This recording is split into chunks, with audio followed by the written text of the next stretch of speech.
NBC Sports welcomes you to the following presentation of the National Football League. He has been the Cowboys head coach since halfway through the 2010 season. He's Jason Garrett. Moments ago on the field with Michelle. Well, Coach, Dak Prescott is coming off his least productive game of the season and really facing the first adversity of his as an NFL starter. What gives you the confidence that he'll bounce back tonight? Dak just handled everything so well since he's been with us. He's had some success. He's had some adversity. He just comes to work every day. He's focused on what he needs to do. He's going to do a good job for us. You have faced some tough defenses the last couple weeks in Minnesota and then the Giants. Tonight, it's a Buccaneers defense that's been the best in the league in their 5-game win streak. For your offense to have success, what do they need to do? Yeah, the biggest thing, we just have to focus on us. We want to be a balanced team. We want to be a physical team. It starts with running the football. We want to attack them different ways. Our focus is on us, not on them. Thanks very much, Jason. All right. And the Cowboys tonight are without two defensive linemen in DeMarcus Lawrence and Cedric Thornton. The Buccaneers are without starting right tackle DeMar Dotson. He'll be replaced by Gosder Sherrillis, but they do get back wide receiver Adam Humphries and safety Chris Conti. All right, thank you, Michelle. Jason Garrett, head coach at Dallas. Dirk Cutter is the rookie head coach, first-year head coach, Tampa Bay. Dallas on top. Giants win again today. They're 10-4, so breathing down Dallas's neck.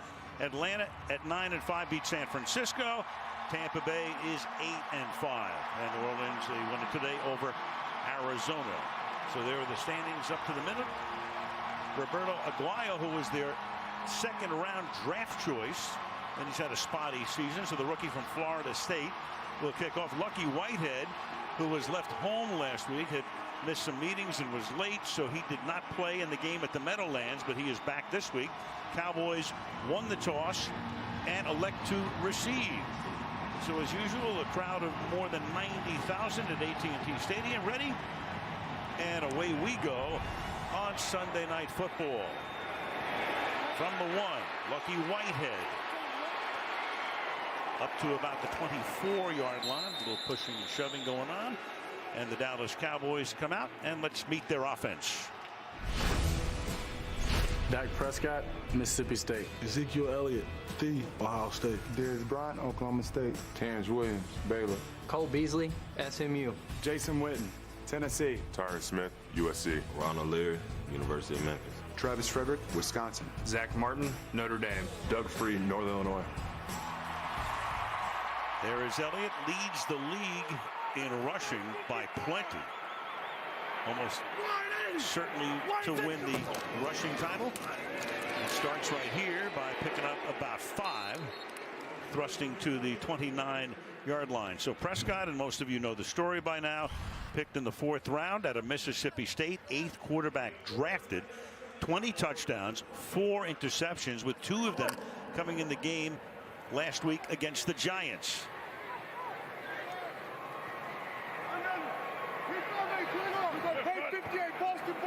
From the gun now on 2nd down and 5. Looking over the middle. Throws to Bryant, and Des Bryant is able to pick up the first down up to the 35-yard line. For Bryant, missed some early action this season with a knee injury. He would be their 3rd leading receiver at the moment. That's his 39th catch. Beasley is the leader at 64 catches, and Jason Witten, the tight end, has 56. And last week, as you can see, 9 times Prescott went to him, but he was able only to catch 1 ball and had that big fumble toward the end of the game. First down from the 35-yard line. Elliott again. Good little move to the outside. Started through the middle and went between the guard and the tackle for a gain of 8. One of the things that Tampa Bay is a bit concerned about is they're a little undersized at the linebacker position, and this big Dallas offensive line is going to have the ability to step up, and if they can get through to that 2nd level, do some damage back there. The Bucs would rather play a bit of a speed game from that linebacker position. Feeling is the Cowboys probably coming right down their throats. 2nd and 3 from the 42-yard line. Prescott throwing to the outside, and that's a first down. Terrence Williams makes the catch, and we'll take a look at the Buccaneer defense. William Ghosted, Michigan State. Gerald McCoy, Oklahoma. Clinton McDonald, University of Memphis. Rob Ayers Jr., Rocky Top University. Quan Alexander, LSU. Devontae David, Nebraska. Vernon Hargraves, Florida. Keith Tandy, West Virginia. Bradley McDougall, Kansas University. Brent Grimes, Shippensburg University. Javian Elliott, Florida State. And he'll be a man in the crosshairs tonight. Lucky Whitehead is in the slot to the left side on first down. Big hole for Elliott, and then he leaps for another 4 or 5 yards for a first down. He says, feed me, feed me. And they'll probably do that all night, gain of 13. They're going to go big power here. They're going to come across and just start playing power football, down blocking on those defensive linemen. You got Witten, you got Leary, and Doug Free coming across there, and here goes the hurdling machine. I don't think he thinks there's any hurdler or any tackler he can't hurdle out there. Great in high school, track star there.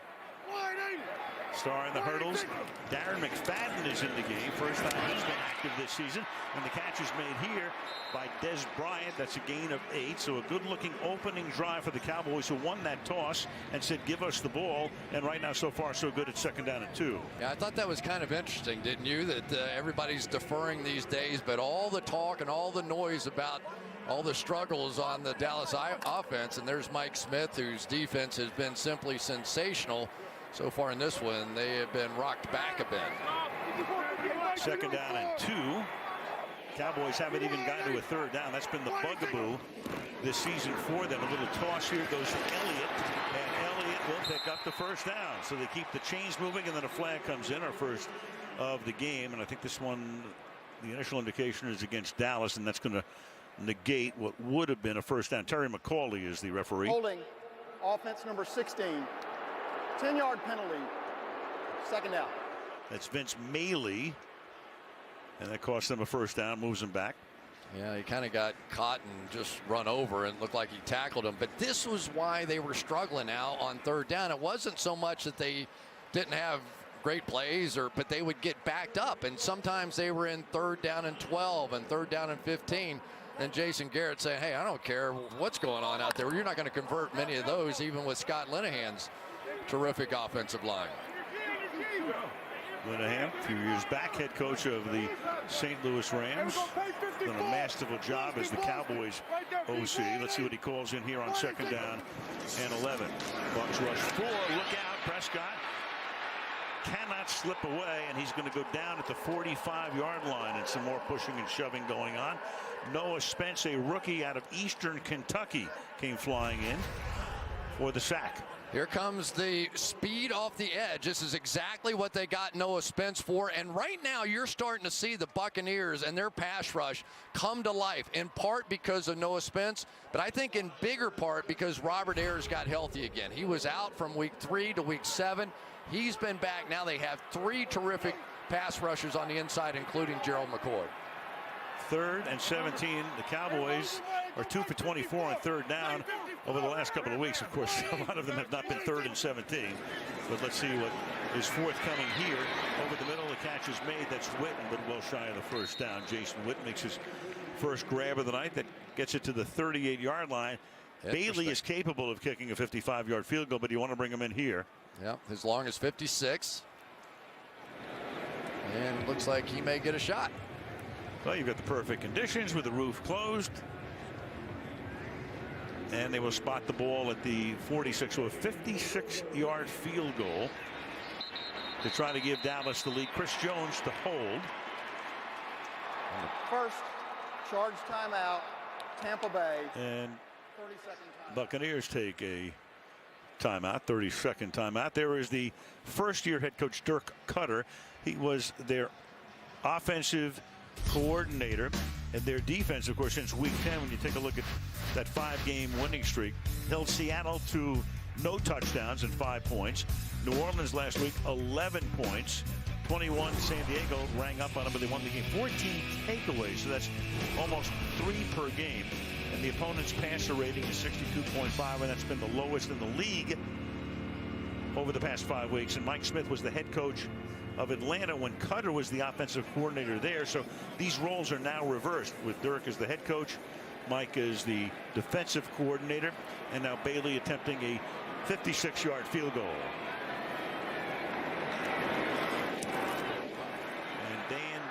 Winston's kick is going to be short. Online, but not enough. And that will give Tampa Bay the ball for the first time in very decent field position. 9:46 left in the opening quarter. 0-0. About as good a practice facility as you will ever see. The world headquarters of the Cowboys. 91-acre site in Frisco, Texas. We've been to them all, and, well, that went right to number 1. Now, the first play of the game offensively for Tampa Bay is an incomplete pass intended for Luke Stocker. Jameis Winston, second year, won the Heisman Trophy as a freshman at Florida State. 23 touchdowns, 12 interceptions. So a good ratio there, rating close to 90. Very good. And he's played every game since he was drafted number 1 last year. They hand the ball off to Doug Martin. And Martin coming back from a hamstring injury after he had missed a good part of the season, back to being their number 1 running back. Barry Church makes the tackle. It's 3rd down and 2. There we go. Gosder Sherrillis, who's filling in for DeMar Dotson at that right tackle position. Nicely done. And that is what this Buccaneers offense has sorely missed. Some big runs out of Doug Martin, averaging just 3 yards a carry. 3rd and 2. Winston hangs in the pocket, goes deep downfield, contact made, flag thrown, and that's going to be your primary matchup tonight. You got Mike Evans against Brandon Carr, and this one's going to go against the Cowboys. Pass interference. Defense number 39. Automatic first down. It's what you fear when you play Mike Evans. It just turns into a basketball rebounding contest. He's not the fastest guy in the world, but defensive backs know that jump ball is coming, and you could tell that time that Brandon Carr panicked a little bit. I'm not even sure the ball ended up being catchable, but because of all the contact, threw the foul. And it's a jump ball to a guy 6'5", covered by a guy who's 6 feet even. 21-yard penalty. And now a tough 2 yards here for Doug Martin. Let's take a look at the Tampa offense. Jameis Winston, Florida State. Doug Martin, Boise State. Mike Evans, Texas A&M. Russell Shepard, LSU. Cameron Brate, Harvard. Luke Stocker, Tennessee. Donovan Smith, Penn State. Kevin Panfield, Purdue. Joe Hawley, Las Vegas. Ali Morpet, The Hobart College. Gosder Sherrillis, Boston College. And offensively, they're in the middle of the pack in just about every category. Overall 14th, 18th in points scored. To the outside and trying to get the first down there is Doug Martin. Very close to it. He thinks he has it. Barry Church runs him out. You know, it's interesting, this offensive line, I wouldn't say they're the greatest athletes in the world, but I enjoy watching them play, in particular their center, Joe Hawley. This is one of the more feisty guys in the league. You will see him at the end of almost every single play kind of pushing somebody, give him a little nudge, hoping somebody's going to try and knock him out and draw 15 yards. But that little irritant is very much the leader of this offensive line. Martin came up a little bit short of the first down, so it's 3rd and a short 1 from the 16, and now he has it for sure, going straight through the middle to the 13-yard line. Well, you get the feeling there's going to be a lot of body blows in this game. It looks like both teams are trying to attack right up the gut and just establish a physical presence in this game.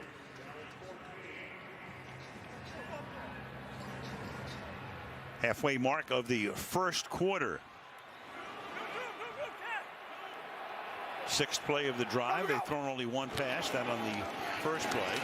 Now they give it to Martin again. He was their number 1 pick back in 2012. And let's take a look at the Dallas defense. Tom Crawford, Boise State. Malik Collins, Nebraska. Terrell McClain, South Florida. Jack Crawford, Penn State. Damian Wilson, Minnesota. Anthony Hitchens, Iowa. Sean Lee, Penn State. Brandon Carr, Grand Valley State. Barry Church, Toledo. Byron Jones, UConn. Anthony Brown, Purdue University. So now it's 2nd down and 10 from the 14-yard line. Winston hands in the pocket and throws, and that is caught at the 6 by Adam Humphries, missing last week's game. He was in the concussion protocol, and that's a gain of 7, so it'll be 3rd down and 3. They spot the ball at the 7. Yeah, the 3 wide receivers or receivers you have to think about: Mike Evans, 13, Cameron Brate, their tight end, and that guy, number 11, Adam Humphries. They're the big 3. Big drop off after that. Cutter calls the plays, made his chops as an offensive coordinator. Charles Sims is in the backfield on 3rd down. And Winston fires, and that is knocked down inside the 5-yard line. Intended for Cameron Brate, knocked down by Byron Jones, and Tampa Bay will have to settle for a field goal attempt. One of the really top-end cover safeties around. He has played some slot cornerback, but typically with his size and length, when he gets on tight ends, he's able to undercut throws like that, and that was a big play. Now Roberto Aguayo, missing 7 field goals, 2 extra points. He's been better of late. Traded up to get him in the 2nd round, so a lot obviously is expected of him over the years. 25-yard attempt, and that one is good. So the missed field goal gave Tampa Bay good field position, and they cash in 3-0. AT&T Stadium in Arlington. Man, time goes by a little quickly here. 8th season that the Cowboys have played here. It is an amazing place.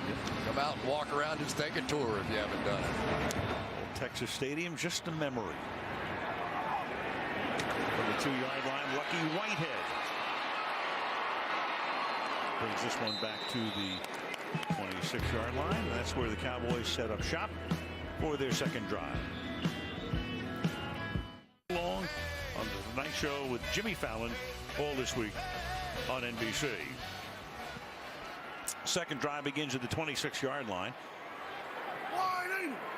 Elliott, the running back. Fake to him. Prescott rolling and fires to Witten, and Witten makes his 2nd grab. Forward progress will net him about 8 yards. Tackled by the safety Bradley McDougald. 2nd down and 2. Just know this, that these 2 quarterbacks are going to be out of the pocket making plays tonight. They are 2 of the absolute best in football, and so much of their production comes off of plays just like that. Make it look just like a run, get the quarterback outside. And this time Elliott cannot slip to the outside. He is coming up to make the tackle. Is Javion Elliott, the rookie from Florida State. That's exactly what Chris was talking about. Winston number 1, Prescott number 2. When they get outside the pocket, and there are the passing numbers 1st and 2nd. And in terms of touchdowns, 2nd and 3rd. Aaron Rodgers would be number 1. In terms of 3rd down, this is what Cowboys fans are interested in right here. They have to be better here. 3rd down and 4. All kinds of issues over the last 2 games. And this time they convert. He goes to Beasley, who's become his main man. Now the ball comes out at the end of the play, but the play was whistled dead. Down at the 46-yard line, covered by Hargraves, and that's a gain of 22. Well, they put him in motion across the formation, then slant everybody inside, so it really leaves the rookie Vernon Hargraves all by himself. And already tonight, Al, what we've seen is they've gotten their playmakers going. It was everybody struggling. Beasley was struggling. Bryant was struggling. Just Jason Witten didn't get as many balls. So all these guys now have some early touches to get them going. And Prescott is 6 for 6. 7 for 7 now. Elliott with a blocker out in front and seeks that 1st down. Zach Martin, big number 70, was there to help pave the way for him. Can't do it better than that. You get a screen with a blitz coming away, and you just hit the screen over here. That's deadly. That's called perfect play calling by Scott Linehan.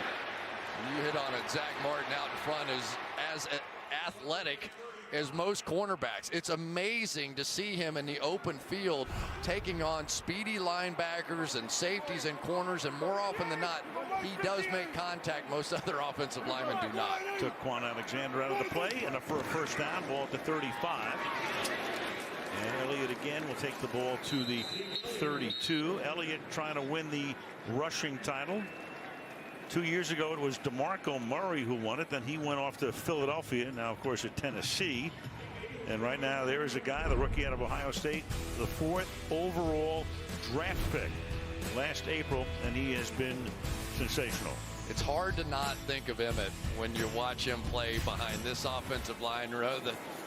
Emmett's great offensive line, and you just sort of begin to draw parallels of what might be.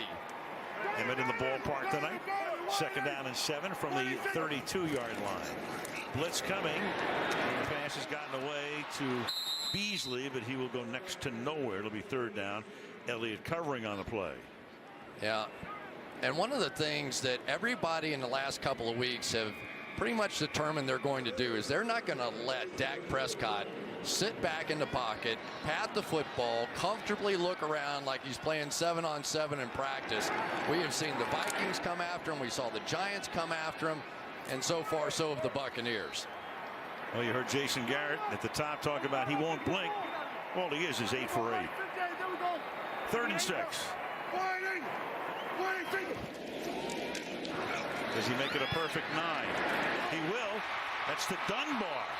So not only 9 for 9 passing, but he has now hit 6 different receivers. Nice route by Lance Dunbar. And let's take a look at Dak. He's going to look left, come across the middle. Nope, and all the way back. That's when you get that kind of protection. And just a 4-man rush that time by the Buccaneers, you can go across the field and comfortably find those open receivers. Nicely done. A minute and a half to go in the opening quarter. And he sends Elliott out to the left. Looking that way, under pressure. Reverse spin, fires, and that's his first incomplete pass of the night. Intended for Cole Beasley. It'll be 2nd down and 10. Well, you see some of the mobility there, and you could tell what Dak was trying to do. It was Quan Alexander who was in the throwing lane, and he needed his receiver Beasley to move out a little bit more. He went back inside, and there just was nowhere to throw the ball. He just needed Beasley to slide with him a little bit, and you saw him as soon as that throw was out of there sort of go, man, keep going, man.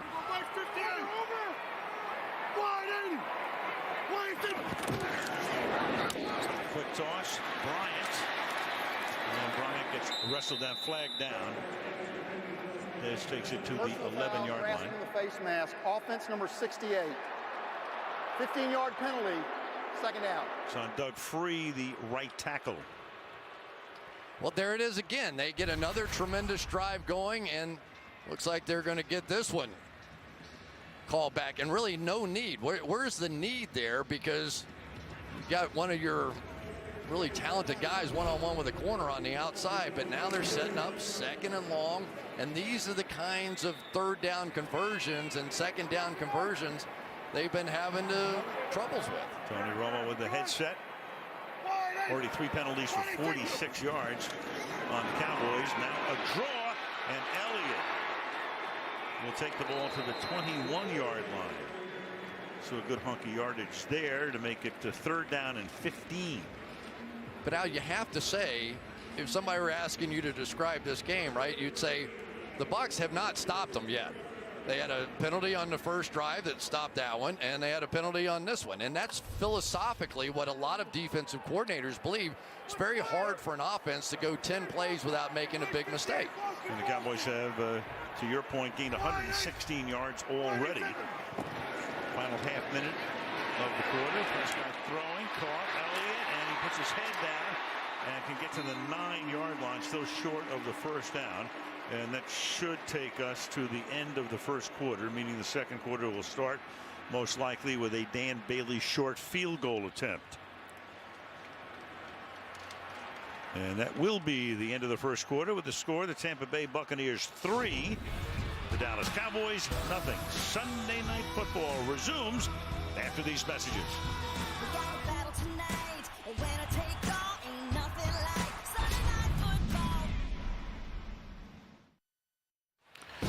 And you're looking at downtown Dallas, Texas, with tonight's aerial coverage being brought to you by Geico. Thank you. for the tribute there at the Omni Hotel. SNF Sunday Night Football. Start the second quarter. Al Michaels, Chris Collinsworth, Michelle Tafoya, Dan Bailey trying to tie the game. Missed a long field goal earlier. And this one from 28 yards. And this drive ends with a field goal to tie the game with 4 seconds gone in the quarter. 3-3. That's how Week 16 will begin Thursday Night Football from Philadelphia. Thursday night coverage beginning at 7:30 Eastern Time. The Red Hot Giants beat Detroit today. They won 8 of 9 against Carson Wentz. And the Eagles Thursday night. Next Sunday night is Christmas night, and we will be in Kansas City for the Broncos and the Chiefs. Dan Bailey to kick off. Josh Huff will take it and down it there. So in the 11 years of Sunday Night Football, the Tampa Bay Buccaneers have been on once. 2008, John Madden actually had the 1 week off. We brought in Chris Collinsworth. Seattle against Tampa Bay was so long ago, it was Mike Holmgren against John Gruden. All right, now go ahead and throw out the punchline. Well, the punchline is I think it was the lowest rated Sunday night game up to that point. And we still miss John Madden, absolutely. Yeah. But it was great. It was great to get a jump start on everything you and I have been doing here for the last few years. And, of course, there's nobody like Big John. Oh, yeah, watching tonight. He watches every game. Back in Pleasanton, California from the 25-yard line. This is the second drive for the Tampa Bay Buccaneers. And Winston gets hit. Was his arm coming forward is the question. The ball right now is loose, and the Dallas Cowboys are going to wind up with it at the 14-yard line, assuming it stands. Winston having the ball knocked loose. Terrell McLean came in and created it. Was his arm coming forward is the question.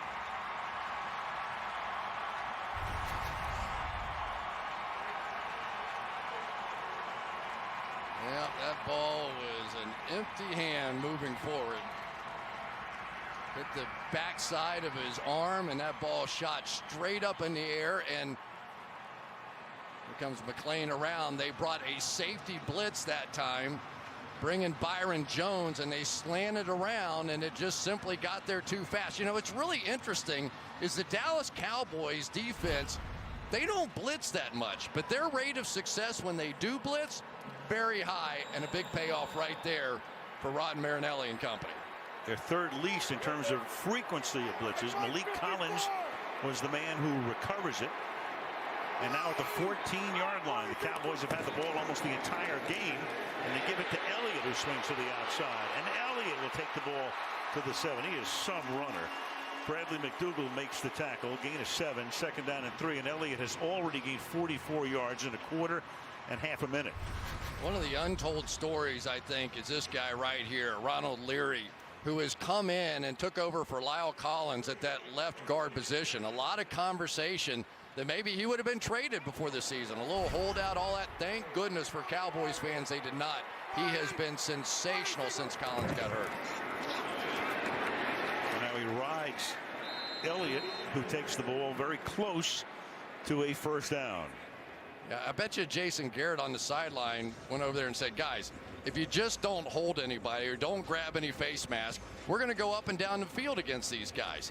And it's so frustrating as a coach when you end up beating yourself on the first couple of drives, then you catch a break from your defense, and what has been winning games for Tampa, all the turnovers they've gotten, and now it gets reversed. So the Cowboys will run their 22nd play of the game to Tampa's 9. They've had the ball 12 minutes, and Tampa's had it for 4. They come in with Elliott and McFadden. Darren McFadden just activated, sets up as the fullback, and they give it to him, and he takes it to the 1-yard line. He hurt himself in the offseason, elbow injury, had surgery. He was the #1 draft choice a few years back of the Oakland Raiders. He was their primary runner last year. He gained over 1,000 yards, and this is his first action of the season tonight. Yeah, a good lesson for all of us. He dropped his cell phone and took a dive to make sure it didn't break. Instead, he broke his elbow. Broke his elbow. They drafted Elliott, and McFadden finally is able to get back in. First down and goal now from the 2-yard line. And 6 offensive linemen in the game as they continue their power football. Only Bryant spreads out. Second charge timeout, Tampa Bay. 30-second timeout. Well, how excited were the Buccaneers? Here's Gerald McCoy before the game. We don't get enough recognition. Yeah. Don't nobody know who we are. Why is Mike Evans not getting all the credit he deserves? Why is Jameis behind other quarterbacks? Why is our O-line not talked about like they O-line? And guess what? One game on tonight, and it's us. No more excuses. No more talking. Let's show 'em, baby. We're fired up to broadcast it now. I love that. This team on the field before the game, it was almost a college atmosphere. They were goofing, they were having fun, they were hollering coming in and out of the tunnel. I told you, I said, they're either going to blow them out or get blown out. I'm not sure how this one goes. So far, though, they haven't quite caught a break. They need something big here down on the goal line. Gotta love it. Only one game on tonight, and it's us. First and goal. Can they stop Dallas now? After the turnover, and the pass is dropped in the end zone. Bryant is there. The coverage was by Brent Grimes, the 10-year veteran, came over from the Dolphins. Yeah, Brent Grimes been playing great. 3 interceptions, 2 in the last 3 games. And what happened, why Tampa called the timeout, their safety, Chris Conte, was out there on Des Bryant. Des Bryant's clapping his hands and begging, throw me the ball, I got a safety out here. Chris Conte called timeout, and they got it straight. Got the cornerback out there, and he made the play. Grimes, the 28 picks since he came in 09. Been to the Pro Bowl 4 times, including the last 3 years. Second down and goal. Elliott into the end zone.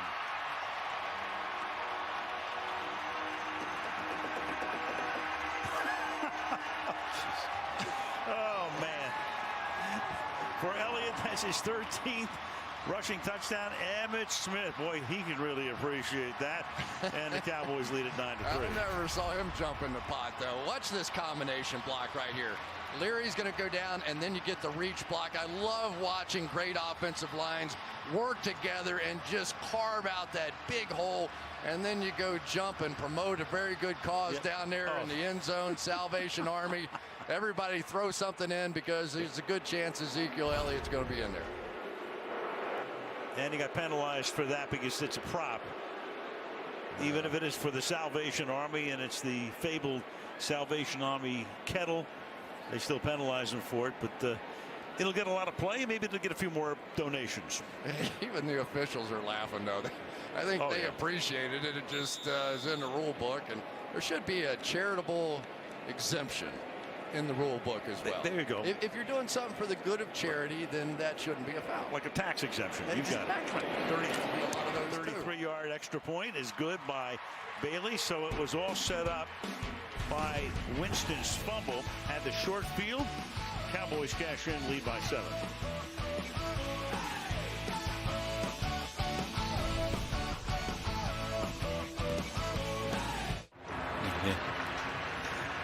Well, there is Zeke Elliott. He's looking at the board, the big board here, and it was showing him going into the Salvation Army kettle. So I'm going to guess if there's any fine or anything involved, the Jones family is going to handle that one. No doubt, because they've been probably the biggest benefactors of the Salvation Army. But the penalty does force Bailey's kick to come from the 20 instead of the 35, unless we have a run back by Josh Huff from the 10-yard line. And he gets taken down at the 21. He doesn't think he was down. Frazier knocked him down. He thinks his knee didn't hit, but it did. And they'll bring the ball back to the 22. One more time. This picture is worth about 10,000 replays. Probably about $10 million for the Salvation Army. That would be good. And the Jones family, we were talking about Charlotte Jones, Jerry's daughter, Executive VP, Chief Brand Officer. And through the years, I mean, if you watch the Thanksgiving Day game, there's always a lot in regard to the Salvation Army that happens before the game and at halftime. So they keep it rolling. When you're the Chief Brand Officer, what's better than your guy scores a touchdown and jumps into the kettle? He might do it again. Right from 22. Fake toss to the outside. And Doug Martin picks up 3 yards to the 25-yard line. You know, Al, one of the impressive things I think about what we've seen so far out of the Cowboys, there's been a lot of noise around here, right? All week, you know, Dak Prescott, they can't get it, you know, third down, they can't do this, should Tony Romo, blah, blah, blah, blah, blah. And they have come out and look like they're having fun out here tonight. They don't hear all the noise, and that's really what they talk about. Well, play action, the pass is incomplete, leading the intended receiver Mike Evans a little bit too much. It'll be 3rd down and 6. Yeah, there was a lot of noise around. There was noise after the game at the Meadowlands last week. Jason Garrett was being asked, did you think about putting Romo in the game? What? Yeah. I mean, did Ben McAdoo think about putting Ryan Nassib in the game because Eli Manning only led up to 10 points and in one big play to Bryant or to Odell Beckham? I mean, what are we talking about? Well, don't get that started in New York. Right, tell me about it. 3rd down and 6. They spread them out. They go 5 wide. Pressured. And now Winston is somehow able to escape. Throws on the run, and it's one-handed but dropped by Charles Sims. Man, oh man. Vince Mayowa was the guy who was the first one in there, and somehow he's able to escape. This play looked a little bit like the play in Chicago where he scrambled around and hit Mike Evans down the field. One of the most remarkable plays you'll ever see. Took about 14 and a half seconds to do it. But I thought Sims was going to get killed here. I thought Jeff Heath was going to just take his head off. He did pull off. Good for him. Now Brian Anger started his career as a high draft choice 3rd round at Jacksonville. Comes over this year. They put the pressure on, but he gets it away, and a fair catch is called for and made by Lucky Whitehead at the 36-yard line. 11 and a half to go in the half. 10-3 Cowboys. Point that you considered putting Tony in the game? No. Why wouldn't a relief quarterback work in the flow of a game? Yeah, we just feel good about where Dak is right now with our football team. You said that you think Tony may still have a role. Did it cross your mind at all as Dak struggled that tonight might be that night? No, it did not. No. So that all took place after the loss last week at the Meadowlands. Cowboys were held to 7 points. Touchdown pass to Terrence Williams. And those are the questions that Garrett and Jerry Jones got after the game as this drive begins from the 36-yard line. And we start here with Whitehead coming around for a gain of 3. You know, we were talking to Prescott the other day, and we're talking about guys that, you know, he talks to a lot. And the first guy he mentioned was Mark Sanchez, who is the number 3 quarterback for this team, inactive tonight. Of course, Mark with the Jets at the beginning of his career led them to 2 AFC championship games. But Prescott talking about the fact he spends a lot of time with Mark Sanchez, who's proved to be, for an inactive guy, a pretty valuable asset to this team. Absolutely. And when he comes over to the bench, that's where he goes for a conversation to see what did you see. 2nd down and 7. And it's Darren McFadden to the 46-yard line. So this was after the first series. Going over there, of course, Scott Linehan is the offensive coordinator. Wade Wilson is the quarterback's coach. But he's able to talk to Sanchez about various things, and we talked to Dak the other day and brought him up immediately. Yeah, and it's so great to have a backup quarterback that you feel great about, and nobody would understand that better than Jason Garrett, right? I mean, he was a backup for a long time with Troy Aikman and various guys, and that voice, somebody that can sort of calm you down and just intellectually talk about what's going on out there, is really a great asset. And we got Prescott, and that's McFadden, who, as we say, just was activated and gets racked up by Quan Alexander. These 2 linebackers can make plays like this. Watch this. All of a sudden, he's just sitting back there. Quan Alexander, you think he's not really into play, and he can just explode in there to make plays like that. Levante David, the other linebacker, very much like that as well. They're fun to watch. They do miss a few plays, but they are explosive. 20 minutes into the game, the Cowboys have had the ball for 15 minutes, and the Bucs for 5. Dallas running its 28th play on a 2nd down and 12. Good protection. Fires Witten makes the catch and stays on his feet. And forward progress will get him to a little bit past midfield. 3rd down and 6. And Witten has caught 3 passes tonight. Well, on the outside, if you want to have a great offensive line, generally it's going to start with a great left tackle. And one of the things that they have going on the outside is because of the fact that the Bucs are a little bit more worried about the running game, they're playing some of their bigger guys like William Golston, who is not necessarily their best pass rusher, but they have to stay stout against the run. Prescott is 12 of 14, chased out. He's going to keep it. He's going to get the first down and a lot more, stepping out at the 35-yard line.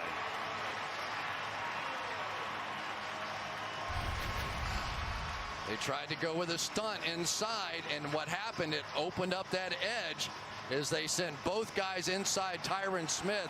And Dak Prescott is just so adept at feeling that. You know, great quarterbacks don't necessarily see that.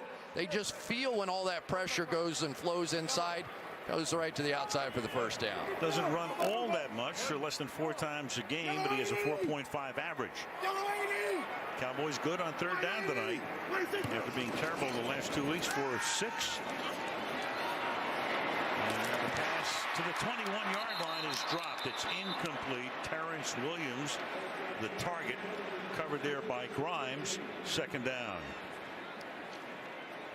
Brent Grimes gets a lot of interceptions, and here's how he does it. He's looking back in at Dak Prescott. You see his eyes really don't go to Terrence Williams. He's looking at the quarterback, and the minute he comes back, that's when you see Brent Grimes go. Almost all the defenses for the Buccaneers, everybody in that secondary is looking back in at Dak Prescott. Empty the backfield on a 2nd and 10. Witten, the tight end, on the right side. He goes over the middle, and the pass is thrown to him at the 30-yard line. Covered there by Keith Tandy. Jason's been around so long that prior catch moved him into 7th place all time. There it is. Jerry Rice way out in front. Tony Gonzalez 2nd. Larry Fitzgerald still going. Marvin Harrison, Hall of Fame. Carter, Hall of Fame. Tim Brown, Hall of Fame. And there's Witten, number 7, surpassing the mark of Terrell Owens with 1,078. Lance Dunbar, 3rd down back. 3rd and 5. And Prescott firing, and that's Witten to the 23. So Witten had a long streak of consecutive games where he'd caught a pass snap in Minnesota 2 weeks ago, and tonight he's already caught 5. Well, anytime you can get a tight end like Jason Witten in motion and get him a free release, let him work that little out and in against a very good coverage linebacker in Levante David. But you can see now the way that Dak Prescott is starting to get the ball. If you start working from the inside out as a quarterback, if you get Jason Witten going, things are going to open on the outside for Des Bryant and company. And they have tonight. Witten sitting up in the slot. He flares out after looking to block at first, and the catch is made at the 1-yard line. Bryce Butler hauls it in. That's exactly the cover on the play, so that's 8 different receivers now for Prescott. So what happened there? They go hard play action inside, get their quarterback to the outside. They've been working the middle of the field. Now you go bootleg, and go figure, now you've got Bryce Butler out there making plays. So they are distributing the ball across the board tonight. 15 completions to 8 different receivers. The back is McFadden. And Prescott's going to take it in. Touchdown, untouched.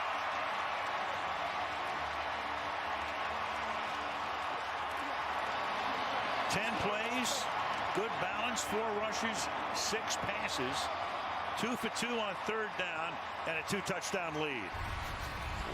Wow, you're going to get a little double team there and a single block there. And Al, what do you think? Could you have made it? Well, that's as big a hole as John Ryan ran through in the Thursday night game on the fake punt. Wow. I think the Cowboys came out with a little purpose tonight.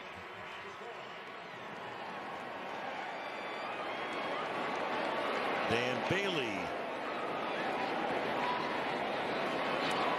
Jones is hold. Bailey He's put up 5 points tonight, 2 extra points, the field goal. How about Mr. Prescott tonight? 15 of 18 for 134. 6:24 to go to the half. 17-3 Cowboys. In Philadelphia pocket. AT&T Stadium. About a 30-minute drive from downtown Dallas. Traffic as the kick is down in the end zone.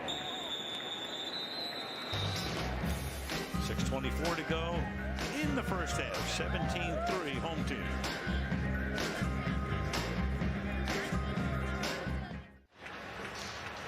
Well, if you just tuned in, those numbers, I think you can figure out who's ahead here. It's 17-3, 15 of 18, 8 different receivers for Prescott. Meanwhile, Tampa Bay has hardly had the ball for 5 minutes out of 23 and a half. And they start this drive from the 25-yard line. Nothing doing there. And Doug Martin gets taken down. So for Jameis Winston, he's actually a year younger than Prescott, even though Prescott's the rookie. 22 years old, overall #1 in 2015. Tampa Bay was 2-14 the year before. Won the national championship on his 20th birthday when Florida State beat Auburn. He was the offensive MVP of the game. 2 years there. He could have, had he opted to, maybe someday been playing across the parking lot where the Texas Rangers play, and that pass is caught up at the 40-yard line by Mike Evans.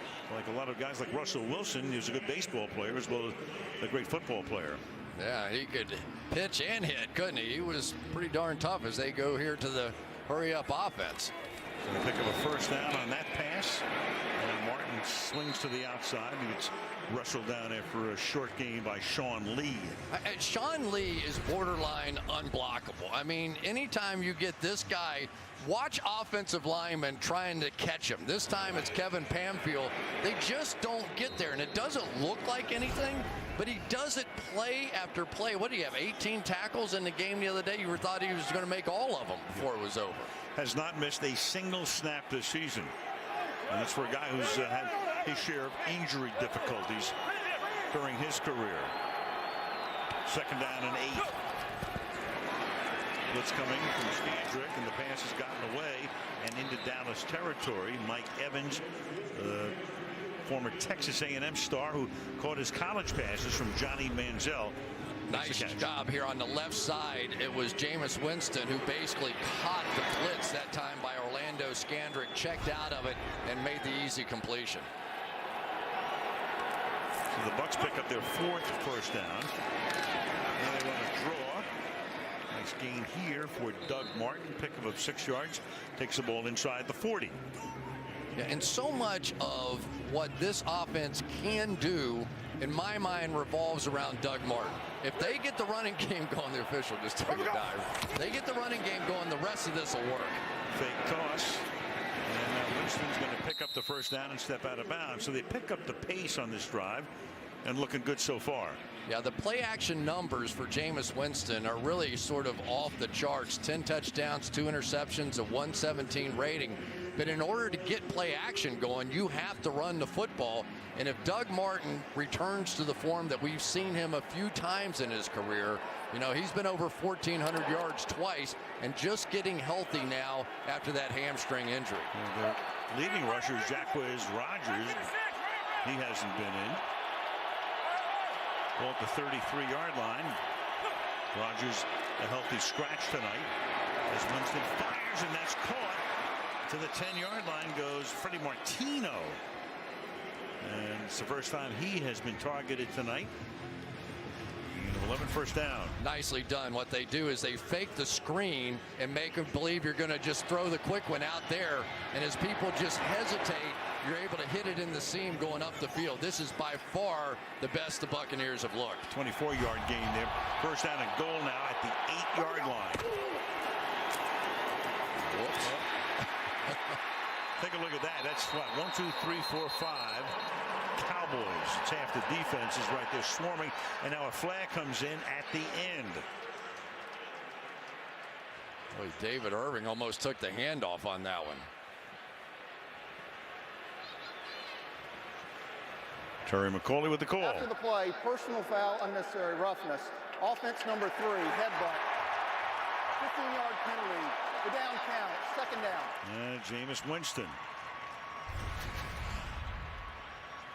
Jameis Winston trying to protect his guy and comes in and headbutts at the end of this thing and gets the penalty. There he is. He's throwing a block. No problem so far, but as soon as the play's over, Winston's going to lower his head into the back of the helmet there of Malik Collins, and that is a train wreck for the Tampa Bay Buccaneers. That is their first penalty of the night, and it takes the ball all the way back to the 28-yard line. It's second down and goal from the 28. It's Charles Sims spreading to the right side, so an empty backfield here.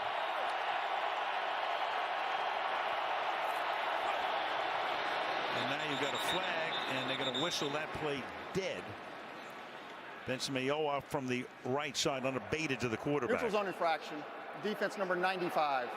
Unimpeded to the quarterback. 5-yard penalty. Second down. Yeah, one of the things that Dirk Cutter talks about with Jameis Winston is you've got to have passion on the field, and that's good. But emotion that gets away from you is something bad, and they talk about that a lot with Winston. That time you saw the emotion, and it hurt his football team. Controlled passion is what you're looking for. Sims flanking Winston in the backfield on second down and goal. 4-man rush. And then a little dump off pass. Sims, nice move there to get away from Lee and takes the ball to the 16-yard line, where it'll be third down and goal, and that's going to take us in all likelihood to the 2-minute warning, which indeed it does. So 2 minutes to go in the opening half at AT&T Stadium in Arlington, Texas. It's Dallas 17, Tampa Bay 3 on Sunday Night Football. So to halftime, Aaron Rodgers late bomb to Jordy Nelson. Packers win their 4th straight.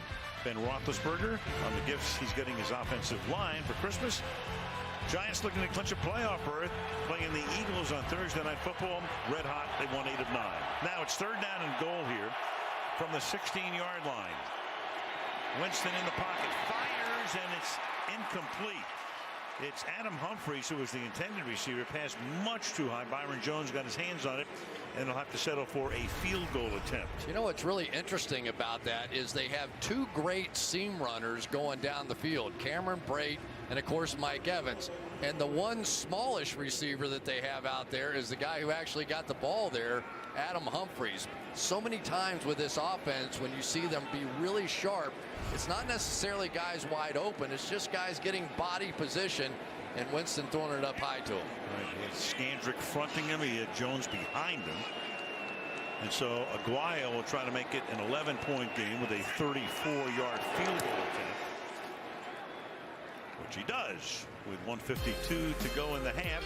Dallas 17, Tampa Bay 6.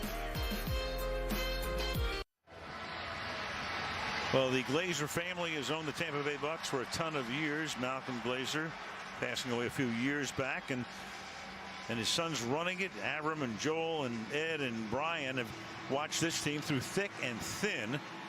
And of course, the thick would have been the Super Bowl victory in 2002 in San Diego when they routed the Oakland Raiders. Big John Gruden and company. Yes, sir. Gruden coming over from Oakland in a trade. We see some more of that this year. The year before, yeah, we're hearing about it.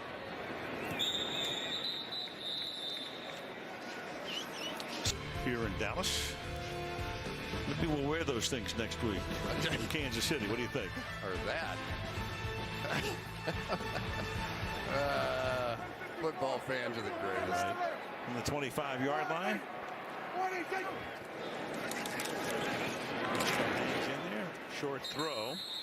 It's Bryant who gets pushed back. Forward progress will net him about 4 yards. Second down.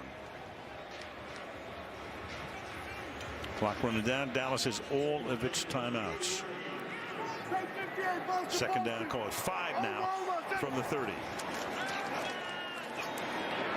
Good protection. And the pass caught up at the 44 by Des Bryant. That's a first down. Clock took it down to 120, 14-yard gain.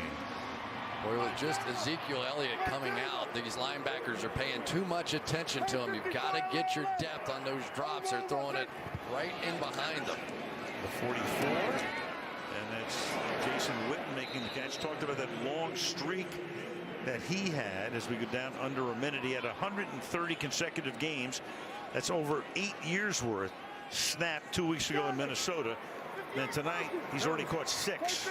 This offense looks like a machine tonight. Second down, 5. Catch number 7 to the 43, and now they will use their first time out, and we will be back in 30 seconds.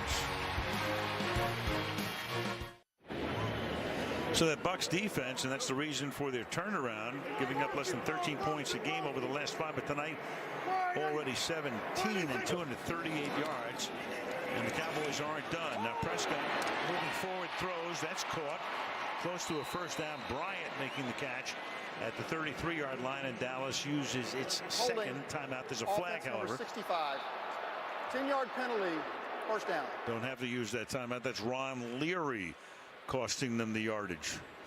And this is what's really been working for Tampa Bay. Robert Ayers, right up there, if I can draw it, is going to be able to take advantage, and him inside has been a really powerful force because you get that speed working in there, and it's so tough on those guards, and he drew the foul there.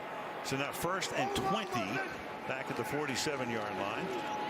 Prescott, and that's caught by Bryant, and that'll be a first down to the 30-yard line. And now the Cowboys will take their second time. You know, on this drive, Prescott, he backs up. He stands in the same place. He hasn't had to move, 2 steps in either direction. Bango, on the money. Yeah, and here's what's going on here. You get these linebackers jumping the underneath routes here, and you get Dez and company going right behind them. In this situation, at the end of the half, let them check it down to the running back. You don't care about that, but you cannot allow Des Bryant to work in behind your defense. And because of the protection you're talking about, there's so much time to work in behind those linebackers. Look at that pocket. Cowboys on a pace to gain well over 500 yards tonight, 261. They've had the ball 20 minutes to 9.5 for Tampa Bay. Can they get on the board again before halftime? And this time he's pressured, and down he goes. So he stood his ground, but that time Levante David came in. And a timeout taken here, back in 30 seconds. Jason Garrett, 6th full season plus a half a season when he took over for Wade Phillips in the middle of 2010, and the 57-year-old Dirk Cutter, Boise State head coach, Arizona State head coach in years past, first year in Tampa Bay. Now Prescott's going to throw deep down the right sideline and 2 deep, intended there for Des Bryant. So with 17 seconds, it's going to be 3rd down and long. I tell you, Brent Grimes does a lot of good things on the back end. He really does. He understands. He basically bluffed Dak Prescott into that throw. He looked like he was playing the underneath coverage, but still had plenty of room to drop back underneath Des Bryant. Last week, the Cowboys in that game against the Giants, precipitating all of the stuff at quarterback, they gained 260 yards. Tonight, already 255 at the end of the half here. 3rd and 16, and that's caught by Witten, but only to the 34-yard line. So it's 4th down, and Bailey will come in to attempt another long field goal. Well, you could tell what the thought was there, that they wanted to basically pick up about 4 or 5 yards and make that field goal easier, but there was plenty of room to work it down the field a little bit more than that. So he made a chip shot field goal from 27, missed the other one from 56, missed one at the Meadowlands last week from a mile out that hit the crossbar, and this one's from 52. Chris Jones to put it down, and Bailey's kick is no good. And that's kind of man bites dog stuff. Stop the presses when Bailey misses 2 out of 3. Yeah, well, he's had a bunch of these long range kicks, and sometimes when you're short, as he was on the first one, What do you do with your driver? You load up a little bit and swing a little harder, and you get that hook going. So Bailey has been, for a while now, the all-time leader in field goal percentage, but missing 2 out of 3 tonight. We want to send our best to Justin Tucker, the Baltimore Ravens field goal kicker, who just moved in to first place, at least for the moment. There you go. You know, he is something, too. Yeah. I don't think he's missed forever, at least when we've called the game. Justin's broken into an aria now that he knows that, right? Yeah, our opera singer. Over the middle, that pass is caught at the 44-yard line by Brate, the tight end. They finally go to him, and they take a timeout here with 3 seconds, back in a half a minute.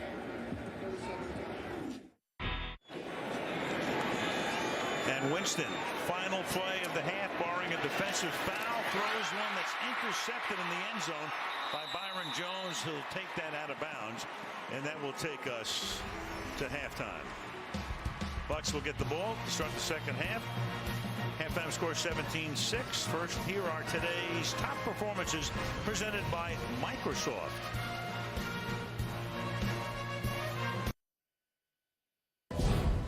Tonight's first half highlights are brought to you by Chevrolet.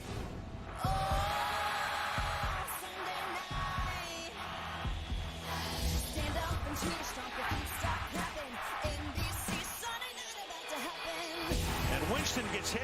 The ball right now is loose, and the Dallas Cowboys are going to wind up with it. And Elliott into the end zone. And then you go jump and promote a very good cause down there. And Prescott's going to take it in. Touchdown, untouched. I think the Cowboys came out with a little purpose tonight. Chevrolet, the most awarded car company 2 years in a row. And at halftime, score is 17-6. The Dallas Cowboys on top by 11. And the buzz, Jameis Winston, 6 out of 12. 81 yards and the 1 interception. Meanwhile, Dak Prescott, great first half, 21-25, 191 yards and 8 different receivers. Leading rusher in the league goes into that Salvation Army kettle after his 14th rush touchdown of the year. And that Buck defense, 17 points allowed after allowing a tick under 13 over the last 5 weeks to fuel that turnaround from a record of 3-5 to a mark of 8-5.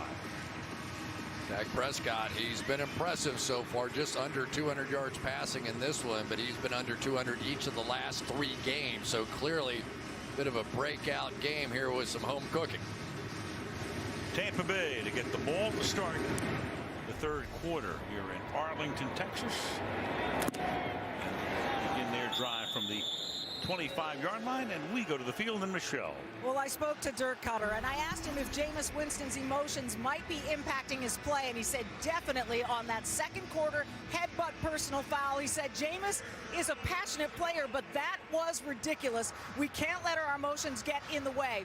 And defensively, he said Jason Witten is picking us apart. I know he's one of the best tight ends ever to play this game, but we got to get better coverage out of our linebackers out. All right, Michelle, and Witten has those 8 catches tonight. Not for a lot of yardage, but they keep going to him in pressure situations. Ready. And a number of first downs from the 25-yard line. And they get on the ground with Martin trying to thread his way over the left side to the 30.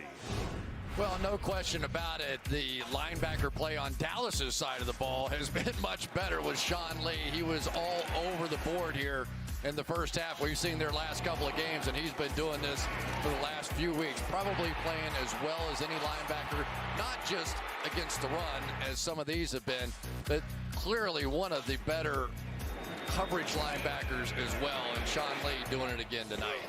2nd and 5. They toss it to Martin, and Martin with a nice spinorama out to the 36-yard line. Gain of 6 and a first down for the Bucs.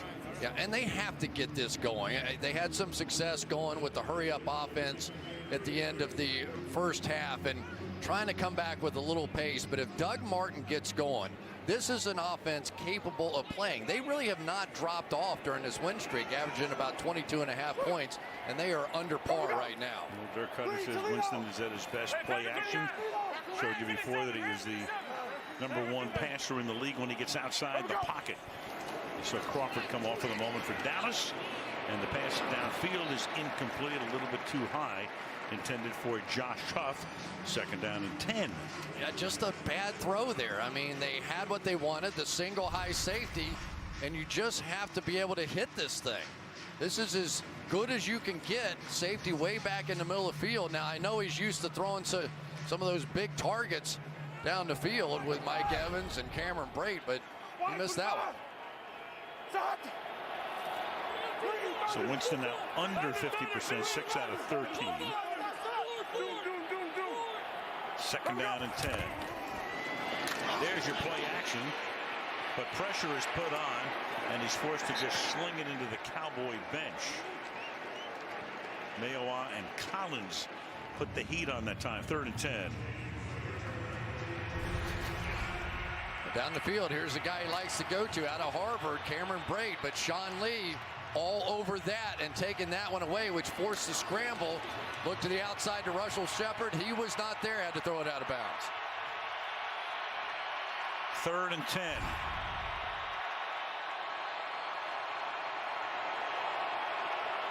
Cowboys looking like they'll blitz. Back off.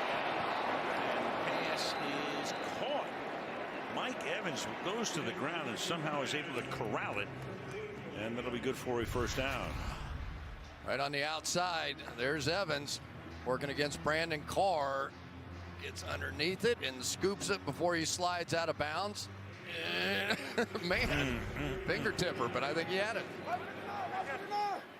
So up at the 49-yard line as they convert. For the moment, it comes out of the game, and then it's Doug Martin who takes the ball into Cowboy territory. Speaking about picking up a 1st down when you need one, here's the guy who's the leading receiver in the league in terms of 1st downs on receptions. He has 11 more than any other player, and there was a case in point right there. Made a 1st down on all 25 3rd down catches coming in. So exactly what he did in that prior situation. Not a lot of catches and runs, but big plays down the field where he just goes up and out battle speed. Play action now and outside the pocket. Underneath, and that is Alan Cross, tight end. Anthony Brown makes the tackle, and that will set up a 3rd and 1. Yeah, we talked about it earlier, but when you get either one of these quarterbacks outside the pocket, it puts a lot of pressure on the defense. And Rod Marinelli is not going to give you the deep ball. So the more time you have out on the pocket, the more time your receivers have to get open. From the 42, again, play action and outside the pocket and deep downfield, and it's caught on the deflection by Adam Humphries for the touchdown. The pass deflected deep downfield. You had Carr and Jones covering on the play, and they can't keep it away from Humphries. And you got Brandon Carr, the outside coverage guy right here. And I think he's going to get his hands on the ball and just deflect it. Let's see. I think he did get his hands on the ball, and it ended up right in the lap of Adam Humphries. And remember, that play was 3rd and 1, and I was thinking just run for the 1st down. Instead, Jameis Winston does what he does, which is throw the ball deep as much as any quarterback in the league. Took a shot and paid off big. Off play action and outside the pocket. Well, that was an impressive throw, moving to his left and turning completely full speed, throwing it back in the middle of the field. I don't know how he did that. Humphries back after missing 1 game, concussion protocol. Aguayo for the point after. So the Tampa Bay Buccaneers down the field quickly on the opening drive of the 3rd quarter to make it a 4-point game on Sunday Night Football.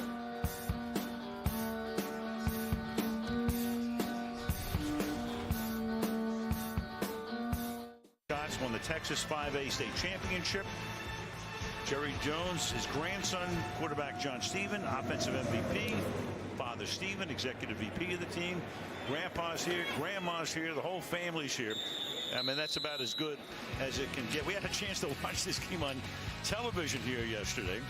And here are some of the highlights. Take a look at this quarterback draw. And they're playing a really good Temple team who had about 100 yards in the 1st quarter to 1. and yet it was that play and this one. Watch John Stephen power his way in for what turned out to be the winning touchdown. And there you go. There's high school football. There's the proud papa.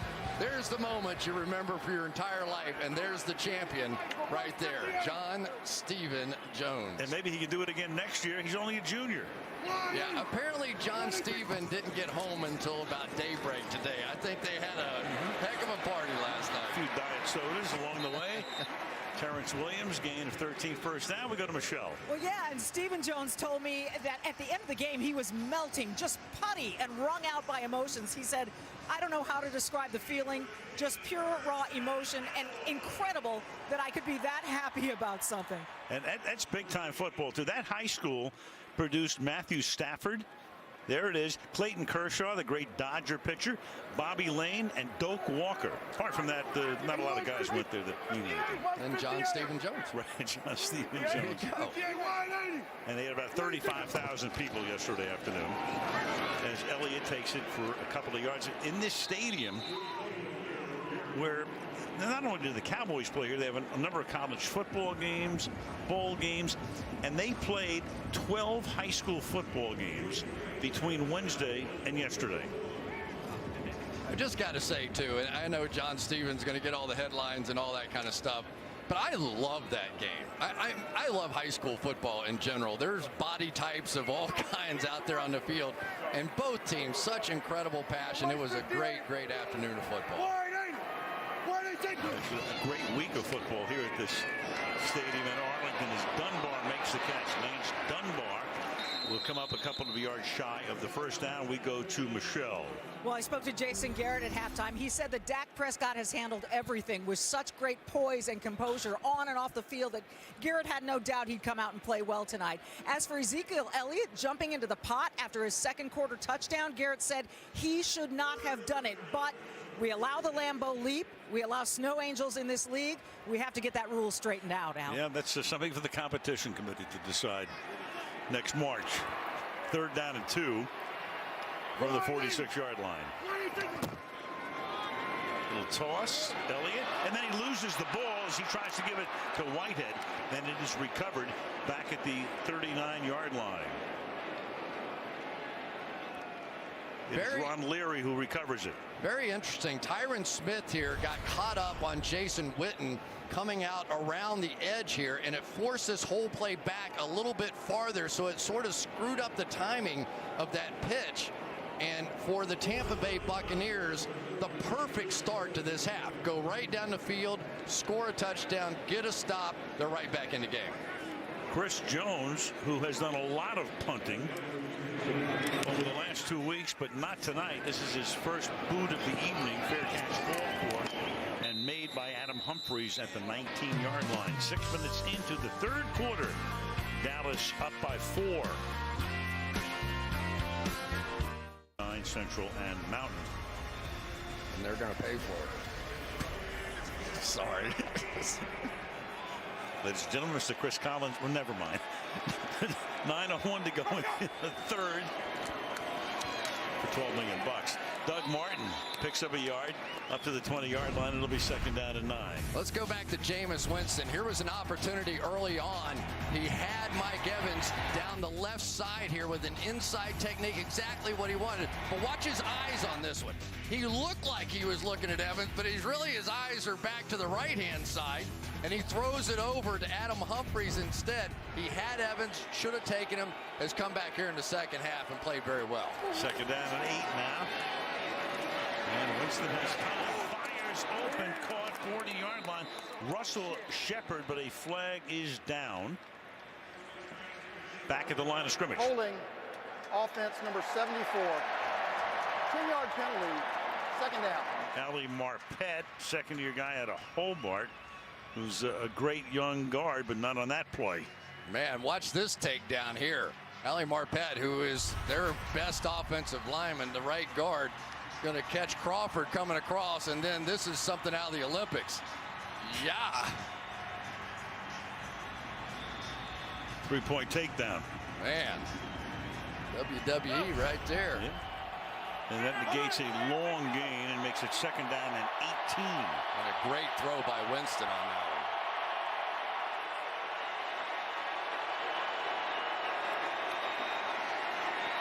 Good protection again. And another fine throw. And that's up to the 29. And that's Shepard. So Shepard, who had his first catch of the night negated by the penalty, they go right back to him, and he picks up 19 yards when he needed 18 in a first down. Now the Bucs are starting to do what everybody was doing to them in the first half on the Dallas Cowboys offense. Just try and get the attention of that underneath coverage with those backs and tight ends. Hit it in behind. Whoa. And then is that caught? What a play. Cameron Brate with Sean Lee all over him is able to haul it in. Great catch. Man, what a catch.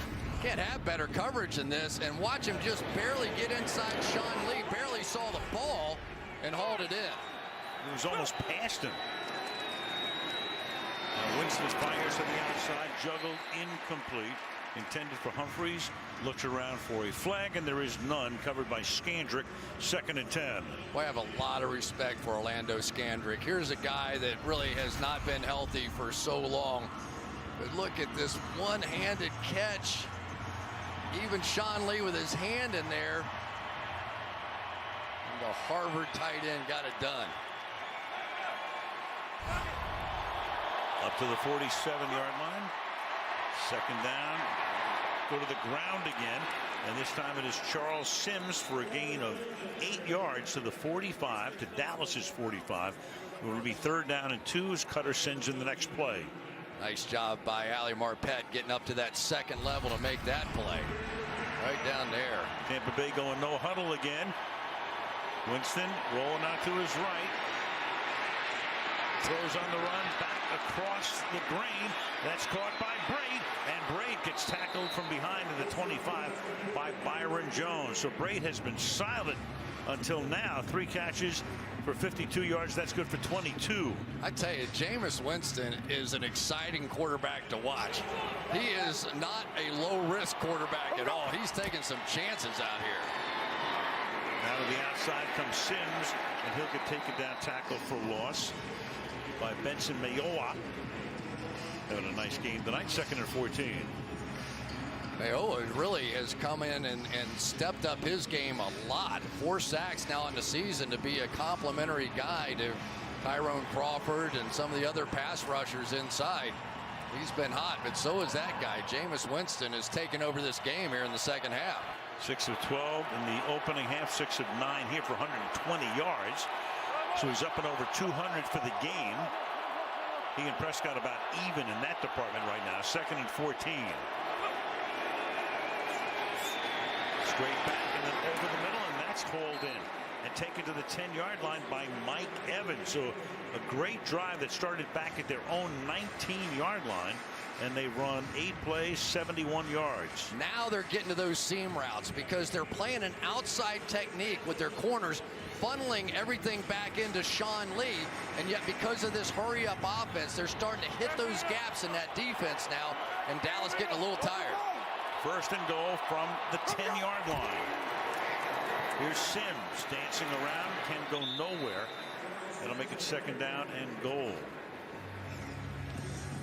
Well, I tell you, when you pick up the pace on the Dallas Cowboys defense, so much, and we've seen them a lot here lately, so much of what they do on defense is about hustling, non-stop hustle to the football. But if you can get them trapped with that no-huddle offense out there on the field and they can't substitute, it really works to your advantage on offense. And they're missing 2 key parts tonight, DeMarcus Lawrence and Cedric Thornton. That doesn't help. No, you're missing 2 defensive linemen, so that rotation's very thin. Great point. 2nd down and goal from the 10. Winston has time. Fires, and it is caught for the touchdown by Cameron Brate. Cameron Brate. Into the end zone he goes. 7 touchdowns for him this season. And the Tampa Bay Bucs have taken their first lead. Look at what the safety does. Byron Jones, that's a funnel coverage. They're trying to funnel him back inside to the middle, lurking linebacker in the middle, thinking he can make the plays. But they're throwing it right around that time, Anthony Hitchens, for the touchdown. Tampa Bay had a 3-0 lead early. Dallas then had 17 unanswered points. And back come the Buccaneers. Brate with 3 catches for 49 yards and a TD on that drive. Guayo with the conversion. So all of a sudden, 4:12 to go in the third, and the Tampa Bay Buccaneers trying to make it 6 consecutive wins, up by 3 in Arlington.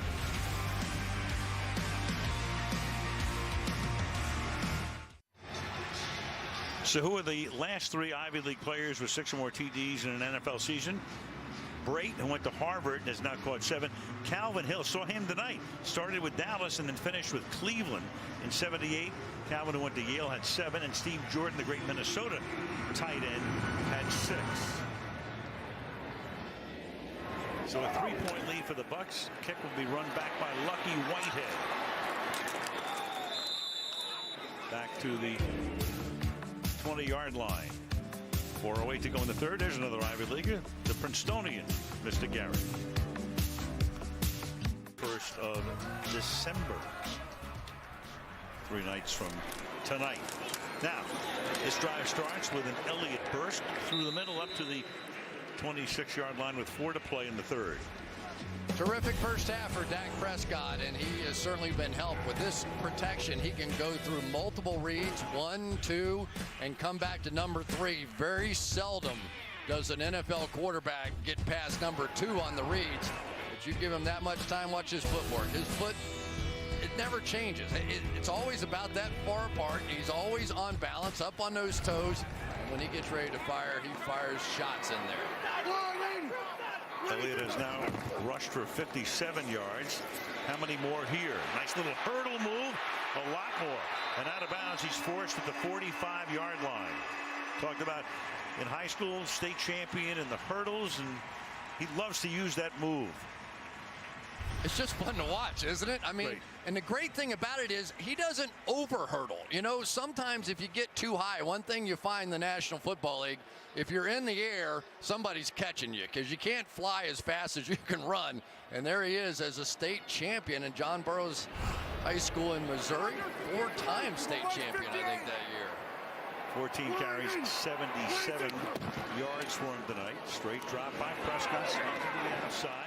Coming back to hold it in. We'll see about forward progress is Terrence Williams, and they line it up. It looks like he's going to be about a half-yard shy of the first. Yeah, Terrence Williams was terrific against the Giants a week ago. Had their touchdown and 5 for 76. He's only had 1 drop this entire season and 35 different targets coming in. So he's had a nice year. Sort of the forgotten guy in this offense. Everybody's talking so much about Cole Beasley and Des Bryant and Ezekiel and Dak.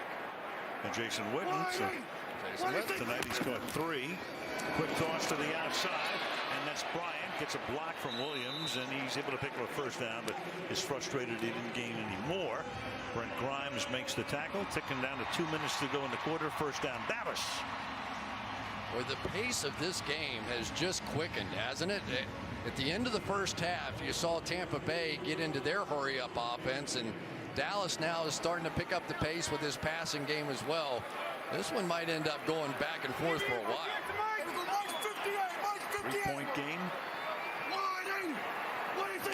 Numbers are pretty even in a lot of categories now after Dallas had been dominant in the first half. Ezekiel Elliott takes the ball to the 37.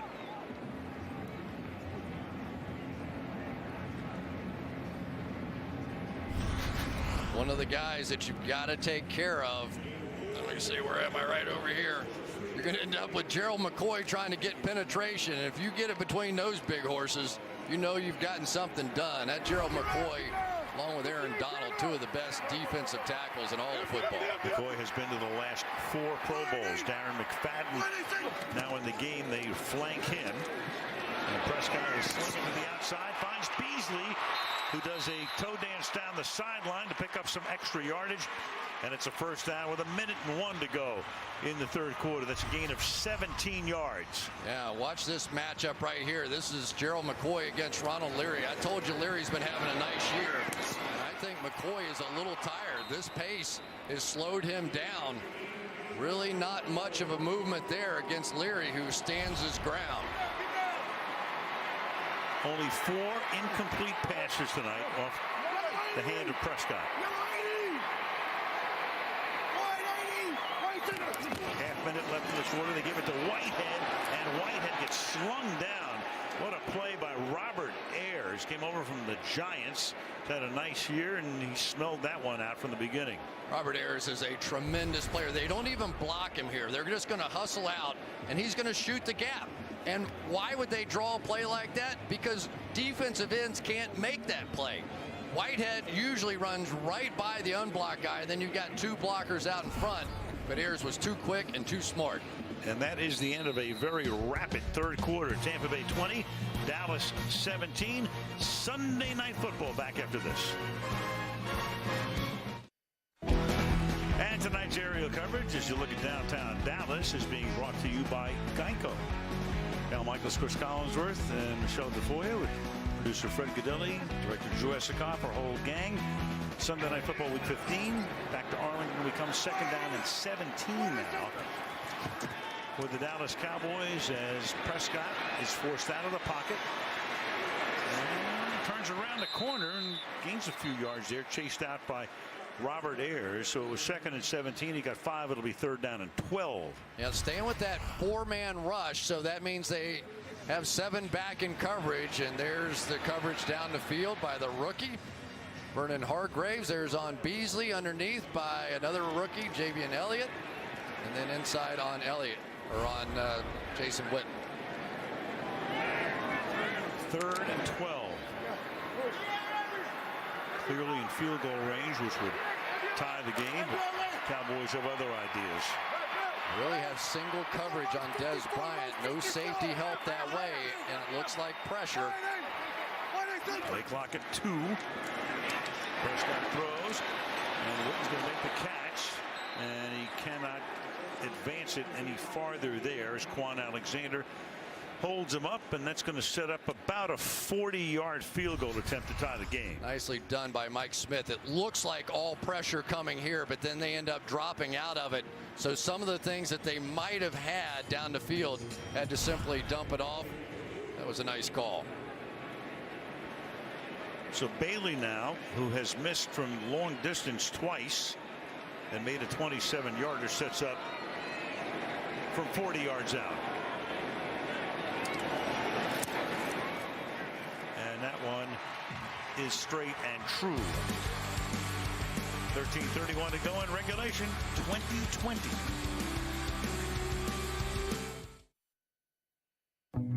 I'm Jameis Winston, and this is my football life. I've been playing football since I've been 4 years old. Football has played a huge role in my life as far as having something to do, making more friends, and just creating different family. I love football because it's the ultimate team game, and it gets guys to come together all for good and for their successes. Overall #1 pick, still only 22 years old, wrote a letter to his teammates and then read it to them at midseason. They were 3-5. And then he read it to him after they had knocked off Chicago to start the winning streak. But wrote it before the Chicago game, right, thinking they were going to win, and they haven't lost since. 5 straight, trying to make it a franchise record 6. Josh Huff running the kickback and takes it back to the 25, and we go to Michelle.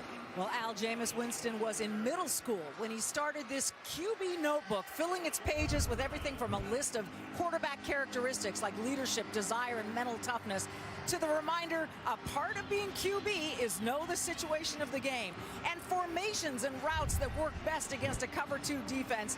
His notes suggest the double out and stick switch work. Winston told me when I started playing quarterback, I wanted to be the best at it, and I took it seriously. Al? Well, he was 10 years old when he put that into the notebook.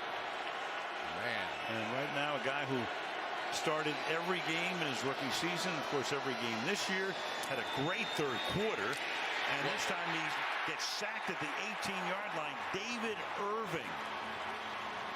David Irving plays maybe 40% of the snaps or so, but boy, he can make his presence felt. Watch what he does to Gosder Shirtless here. David Irving is going to throw a right hook right here. Almost a hump move we used to see out of Reggie White, and he occasionally can take over games. He had a game against Green Bay earlier this season. I think he played about 20 plays in that game, had 3 forced fumbles and a sack, and a lot of them looked just like that. He can do a lot of damage in a very short period of time. 2nd and 16. And that pass is caught by Sims, and he can't go anywhere as he gets tackled at the 20-yard line. That's Justin Durant making the play. It'll be 3rd down and 14 for the Bucs. So much of the damage that we've seen from Jameis Winston here tonight have come out of the pocket. Watch this throw for the touchdown. I still can't believe he got this ball there. Moving completely full speed to his left, turning and going back about 46 yards for the touchdown, and that really jump-started their comeback. 3rd and 14. Crowd at full volume right now. 4-man rush, and the pass is high and intercepted at the 40-yard line. Jeff Heath takes it back to the 21. Pass sailing, and David Irving helped to create that by putting the heat on the quarterback. Yeah, I'm not so sure David Irving didn't get a piece of that ball. Let's take a look. Coming off the edge here one more time. Does he get his hands on the football? Hard to tell. Just hit his elbow as he was releasing it and made the ball sail. And David Irving, as he did against Green Bay, is turning things in favor of the boys. The Cowboys have only 6, make it 7 now, interceptions with 2 in this game. And that's Heath's first all season long. 7 picks. Again, a short field. They cashed in on one earlier. Ball at the 22-yard line.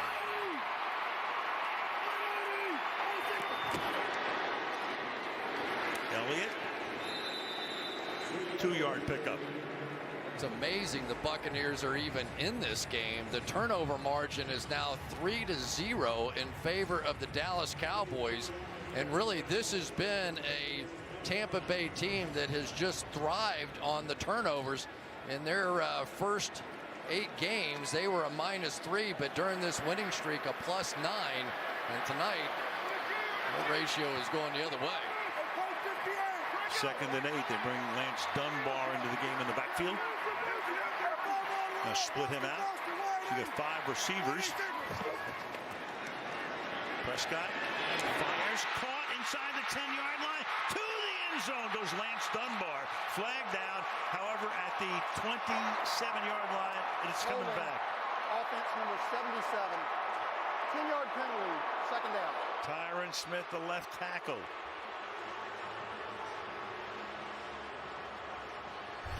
Pretty hard to argue this one, I think. Take a look. Noah Spence, who's that speed rusher, gets him around the neck and drops him. That one hurts because they got Dunbar out there one-on-one on the linebacker, and it was no contest. And Terry McCauley, you saw him in the background. He had a clear shot at that. 86 yards in penalties tonight. And of course, that's the most impactful one at this point. 2nd and 18. Say it again. What has been hurting their 3rd down percentage and so much of this offense has been those kinds of penalties. Underneath, nothing happening there. He goes to Des Bryant for a very short gain. 3rd and long. I was talking with Mike Smith, the defensive coordinator, and he said the big change in this defense is they've learned how to communicate. They started going into the film room, and the coaches were not allowed to talk.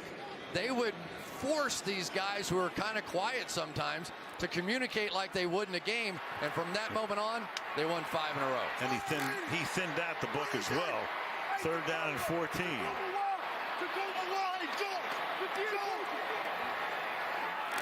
0 for 4 on 7 or more yards here. Let's go up Elliott. He can take it to the 20. Well shy of the 1st down, setting up about a 38-yard field goal attempt to give Dallas the lead. It's so frustrating as a head coach, as a quarterback, to take that check down right there. But you have to. You can't turn it over. You have 3 points on the board. You have a chance to take the lead. The big penalty got him again. Bailey 2 out of 4. From 38. to try to seesaw the lead back to the Cowboys. And that one is good. So with 9.5 to go in regulation, 23-20 Cowboys. Winston and he's back in another pot. There you go. So Elliott there, and there he was earlier in the week, loading a Salvation Army truck, and there he was tonight. Christmas presents, courtesy of Cowboys players, coaches, and the front office.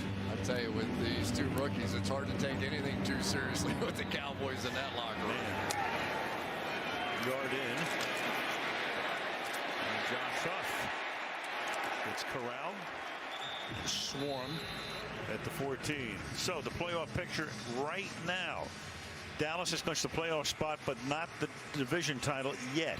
Seattle has won the West. Atlanta leading Tampa Bay right now in the South. Detroit leading in the North. That's going to get wild there, of course, with the final game of the year against Green Bay. The Giants and Tampa Bay at the moment hold down the wild card spots. But if Tampa loses tonight and Washington wins tomorrow, they play Carolina, then Washington would move into that position, at least for the moment. So a lot going on in both conferences. Illegal substitution, defense, 12 men in formation. 5-yard penalty, first down. Making it a 1st and 5. Zach Moore was the 12th guy. Yeah, a guy just activated late because of some of the injuries to Cedric Thornton and DeMarcus Lawrence. Probably just didn't fully understand the rotation, but that's a good jump start for Jameis Winston in this offense.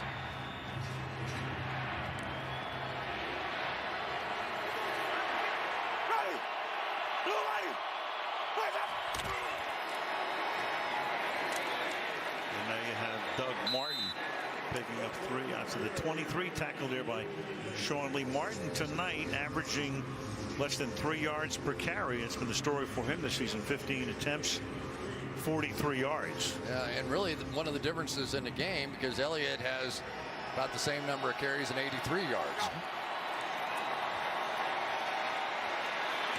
Winston forced at the spot, and that is knocked away. And David Irving, mentioned him before, doesn't play, I think maybe less than half the plays, if I can recall correctly. But boy, when he is in there, he is unbelievably disruptive. Just watch the move here on Joe Holly, the center. You know, he's just angular, and he has a way of just sort of Spider-Manning around blockers, and he is just taken over here late in the game. Rod Marinelli, defensive coordinator, 3rd down and 2 from the 23.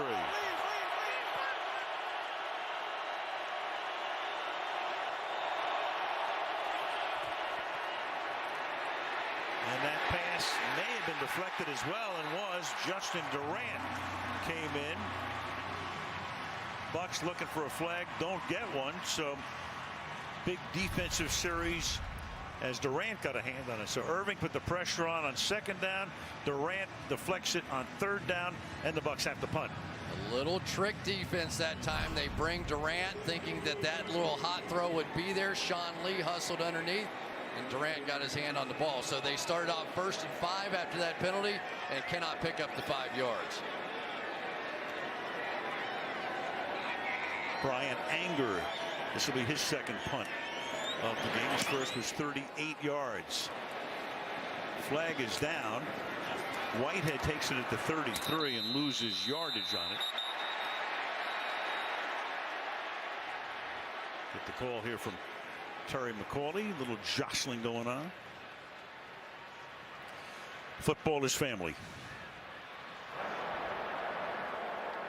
During the kick, holding kicking team, prior to the kick, holding team kicking team number 43. 10-yard penalty added to the end of the play. 1st down, timeout. Dallas with the ball, leading by 3. Eastern time. What a game the first one was between those two teams. Deep into overtime. Prescott now dancing and looking, and throws underneath, and then is caught by Witten, and the ball comes loose. The ball is loose at the 45-yard line. Jason Witten lost it. Bucs all think they have it. To be determined. The way Frederick gets up, I think they do. Juan Alexander with a shot, and he got it out. He did. Off Jason Witten. And Jason Garrett can only shake his head as Witten fumbles for only the second time in the last 5 years. And these two linebackers combined for a big hit right on the ball there. Juan Alexander, and it's interesting that Juan Alexander learned how to study film from Sean Lee. This offseason, he called Luke Kuechly, he called Sean Lee, wanted to know what they saw, how they saw things, what they did in studying. And that time comes back to work against Jason Witten. After his 10th catch of the game.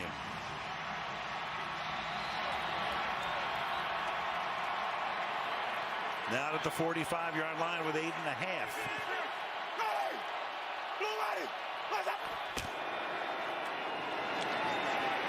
And that'll be Doug Martin taken down behind the line of scrimmage. 2nd down and 11.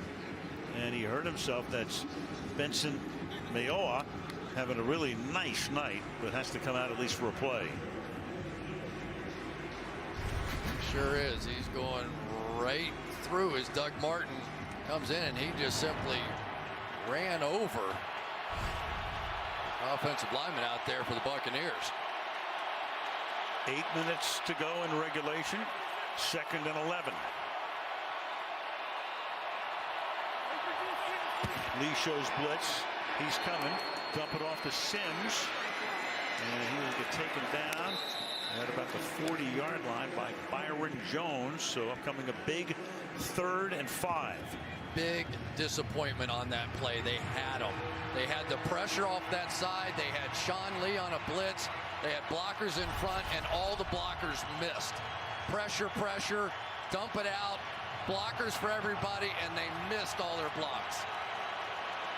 Durant has come out, favoring his right arm. That's DeMarcus Lawrence. He's inactive tonight. Injury. 3rd and 5. Sims in the backfield. Deep drop. Winston then throws, and that one floats incomplete. Intended for Russell Shepard. So the Cowboys give up the ball on the fumble and then stop him in midfield, and they will bring in the punt group. Hugely disappointing there. They blew 2 opportunities, and for Jason Witten, a little sigh of relief.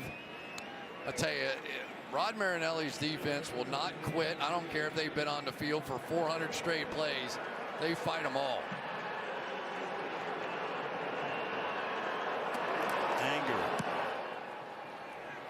Sends it with backspin down toward Beasley, who lets it go. And Tampa Bay is going to down it inside the 5-yard line. Great kick. Ryan Smith downs it there. But Dallas gets the ball back, having held Tampa. Week 16 will begin in Philadelphia. Thursday night football coverage starting at 7:30. The Red Hot Giants against the Philadelphia Eagles on NBC and the NFL Network Thursday night. So it's 1st down for the Dallas Cowboys from the 4.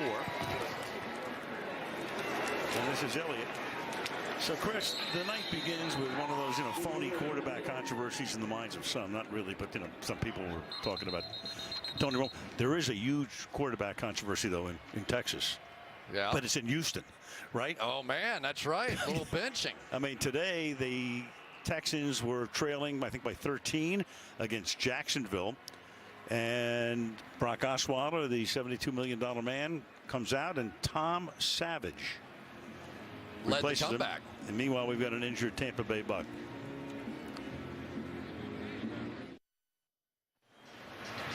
Injured Buck was William Golston.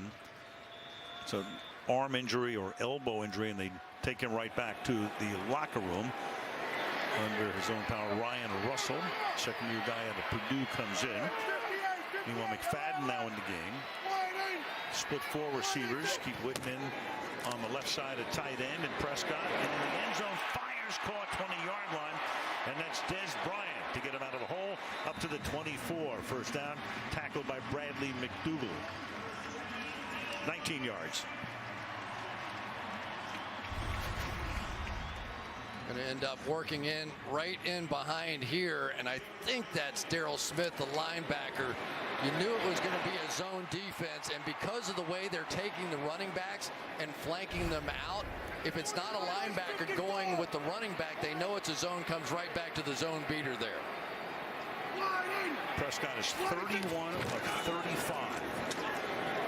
Big hole. Elliott off to the races. Into Tampa territory, and finally forced out of bounds by Keith Tandy. And that will take Elliott up and over 100 yards by plenty. That's 40 yards. What you're trying to do is get to this linebacker, and when this double team can push him back into that linebacker, you come up with big plays. Exactly what happened. Doug Free, Zach Martin drives him back into the linebacker, and there goes Zeke Elliott. That's 124 yards on 18 carries tonight. To the Tampa 34.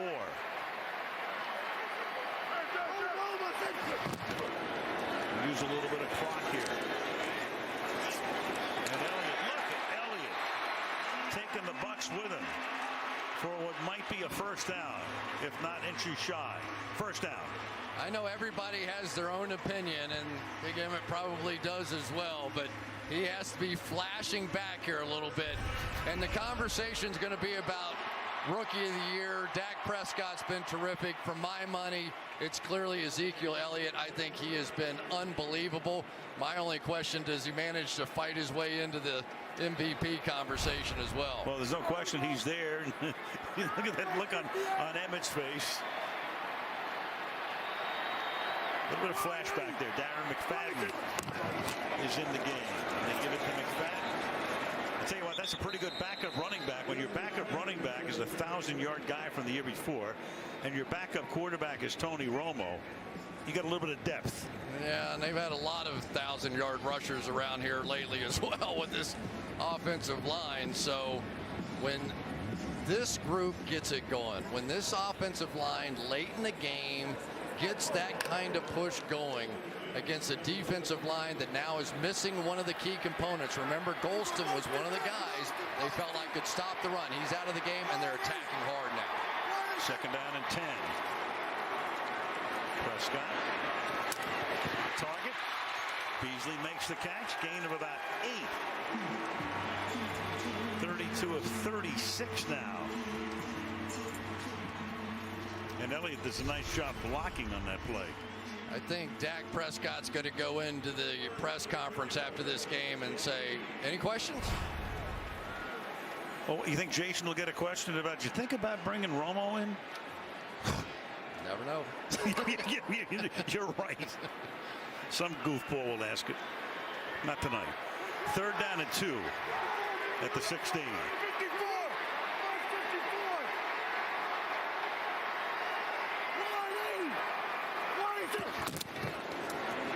Toss to Elliott. Oh, he thought about hurdling. And he's going to come up short here. It's going to be 4th down and 1. I like the job by Dak Prescott there, seeing that Bears front right up there, and he checks to the pitch, which is exactly the right call. Just a little short. And now, no matter what happens here, the Bucs are still going to have one final chance. Well, they're going to keep it to a 1-possession game, assuming you don't have a fake here. You're going to have a 33-yard field goal attempt to try to make it a 6-point lead. So Bailey, this is 6th field goal attempt of the night. 3 out of 5 from 33 yards. And down the middle again. So 2 ticks under 3 minutes to play. 26-20 Dallas. Back in 30 seconds.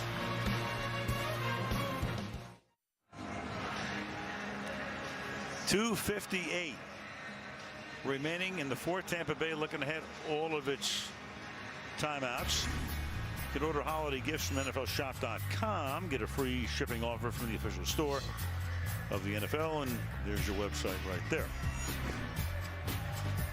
AT&T Stadium opened in 2009. Dirk Cutter going over things with Jameis Winston. Can he lead them to a comeback here? It's really all you can ask as an offense. You're on the road playing against a team that has the best record in football in their place, and you get one final drive to try and go win it. Josh Huff waiting in the end zone. And Bailey's kick. Huff tells his guys, I'm not coming out with this thing. They'll start the drive from the 25. What a drive that was, started back at the 4-yard line by Dallas, but here was Tampa Bay earlier. Yeah, here's the screen pass. They had blockers for everybody and didn't block anyone.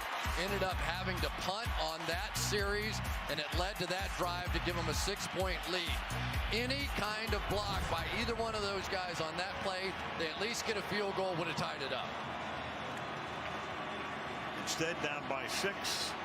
Start this drive from their own 25-yard line. Big number 95 is in the game. David Irving, hard to get him out right now. What a force he has been. And there he is again, the 15-yard line. I mean, you just see him in the game and you go, wait a second. I think they were trying to double him too at one point. Forget about it. And the backs help. So you end up here and here, going to go out and block one guy, and they can't get it done. Remember, Gosder Sherrillis, the backup right tackle, DeMar Dotson, not in the game, and it is killing the Bucs right now. Second down and 18. Irving again. This time they are able to get him off to the side. Pass intended for Cameron Brate, but he put the heat on again, and it's third down and 18. So now a different strategy by Gosder Sherrillis. He's going to try and go get him early, jump out of his stance and get out there and get him, and that didn't work either. Even a hands to the face didn't do anything. Right, could have been a penalty. Third and 18.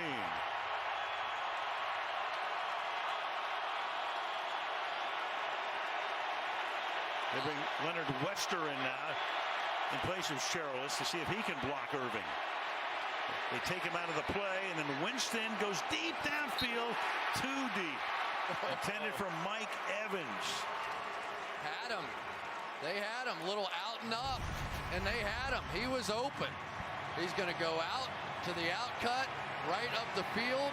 Byron Jones steps inside and just overthrows it. Got past Carr. Of course, they have to punt here and take their timeouts. On the other side of the ball, they have all 3 plus the 2-minute warning. Lucky Whitehead back to receive the kick off the foot of Anger.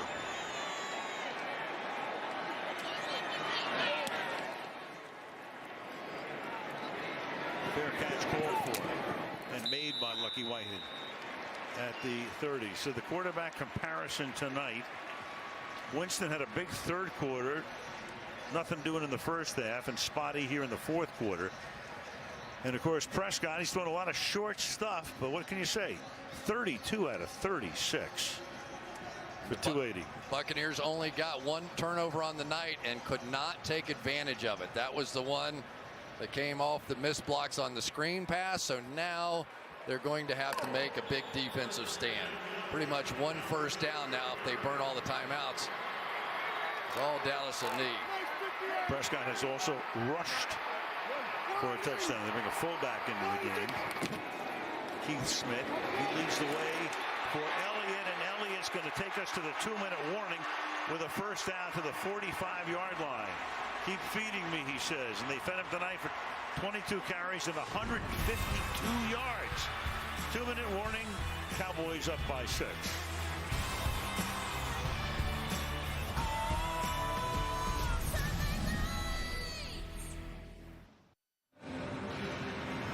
Volkswagen postgame report coming up. Michelle on the field with the stars of the game. Messrs. Costas, Dungy, and Florio will break it down, and we'll take a look ahead to 2 games next week. Giants, Eagles Thursday night. Broncos, Chiefs Sunday night. So Tampa Bay has to stop them and use their timeouts. And this is Elliott, about a as tough a guy to stop as there is right now, taking it to the 49-yard line and timeout. So tonight, Prescott, what is 32 out of 36? That's 89%. 280 yards. It would be the second highest completion rate in NFL history for guys who've thrown 30 or more passes. We actually did a Monday night game in the years when we were at Monday night with Freddie and Drew and the gang. It was the 500th game of Monday night. Freddie, what year was that? 2002. Rich Gannon that night. 34 of 38. Slightly eclipsing the percentage for Dak Prescott tonight. Now here at the end of the game, it's been the offensive line and defensive line taking over. But a big part of this game was the Cowboys spreading everyone out and letting Dak Prescott pick them apart, which he did in the first half. And he has proven a lot here tonight. And I think he was a little upset with all the noise he was hearing. Second down and 6. And Elliott, he's going to get wrapped up. You know, we talked to him the other day. Obviously, everybody now says, you know, when there's noise, we say we don't listen to the noise outside the building. Well, yeah, you can say that, but when everybody is calling you and texting you and, you know, I mean, you can't avoid it all. Well, and what really made him mad was people were texting him, "Are you all right?" Yeah. And he said, "Yeah, I'm all right. If you quit listening to all that noise, you'd be all right too." It really bothered him that people thought that somehow he was going to be shaken by some bad press. And all he did was come out here and respond. Well, part of it, too, is it was Jerry Jones talking about Tony Romo, and maybe there's something down the line. You know, but everything that anybody says, especially Jerry Jones, is going to get parsed to the nth degree. Well, what do you really mean by that? What's happening? What's really going on? And what's really going on is this game isn't over if they don't pick up this first down. Third down and 3. Tampa Bay still with one timeout. Prescott stepping away, and then he's going to slide at the 50-yard line. So a timeout taken now by Tampa. They're going to get the ball back without any timeouts. And the punt will try to pin them inside the 10-yard line. And Dak Prescott smartly did not throw this ball down the field. They had a lot of people back in coverage. Your defense has been playing well after a couple of drives by Tampa Bay. But there is plenty of time left on this clock because they got the first down on the very first carry, didn't burn any of the timeouts, and now they still have 1:43 to go. They got the first down on the first carry, and that was the 2-minute warning. They're able to utilize all 3 here. And now Chris Jones, who hadn't punted very much until the last 2 weeks when he's punted like every 8 minutes. Will send one skyward for only the second time in this game. And a fair catch is called for and made at the 11-yard line by Adam Humphries. So can the Bucs go 89 yards in 96 seconds without a timeout? Well, as you advised before the start of the last drive, you better figure out a way to block David Irving. And they tried to chip him. They tried putting a tight end to that side. But somehow, some way, 95 has to get blocked here if you're going to start this drive. Cowboys 3 lead surrendered on 15 fourth-quarter drives. And the opponent had the opportunity, so they've held them off 12 times. They bring Leonard Wester, the rookie out of Missouri Western, in place of Cherilus to try to take care of Irving. Irving comes around the corner, but Winston gets it away, and that's going to be a first down up to the 22 to the tight end Cameron Brate. Wasn't pretty, but good enough by Wester. Winston drops deep and now steps up, and that was good enough. 5 catches for the tight end Brate tonight. Passes into traffic and incomplete. Trying to go to Brate again, who's their leading receiver on the night. Bracketed there by Church and Byron Jones, 2nd and 10. So what else can you do? Let's leave a back in there. We're going to try and double team this guy. Nicely done that time by Sims to step up. And remember, the Tampa Bay Buccaneers love those seam routes. They have big receivers and Brate and Mike Evans that can get down the middle of the field, go up above the safeties, and make some catches. Sheila Church has to come out of the game, at least for the moment. Winston buying time. Look out from behind. Down he goes. Was the arm coming forward again? Jones is there for the Cowboys. It's going to be ruled as a fumble. Who wound up with it? And Tampa winds up with it. Yeah, but the clock is also winding up right now. Absolutely. So you got to get off the ground and go get back at the line of scrimmage. That's a recovery by the Buccaneers to make it 3rd down and 12 at the 20, but a ton of time just went off the clock. Almost 20 seconds. And Winston fires, and that's incomplete. Again, David Irving is a monster getting into the backfield. It's 4th down. Yeah, and it cost them a 1st down there. Here comes Irving back inside here. And if Jameis Winston had another half a tick a second, he was going to have his guy Evans wide open in the middle of the field. Nice move. There he was, 1st down. And he did not have time because of Irving's rush. Evans starting to fall down. So it comes down to this. It's 12 yards on a 4th down, where the Dallas Cowboys will win their 12th game of the season. Tampa's winning streak will be snapped. Winston buying time, looking downfield, fires into traffic, and it is at the 50-yard line. Orlando Scandrick. Interception to wrap it up. And who do you think was in the face of Winston at the end?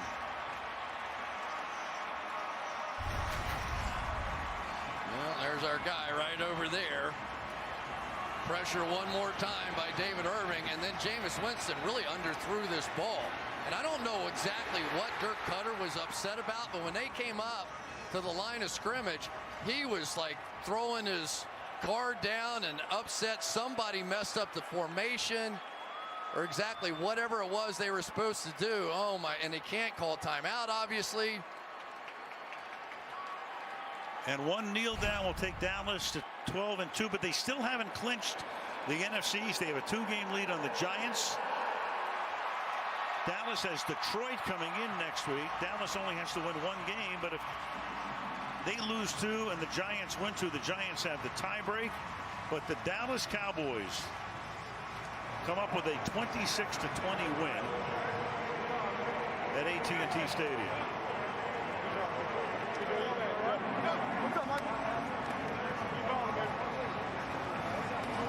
Remember that David Irving was signed off the Kansas City Chiefs practice squad.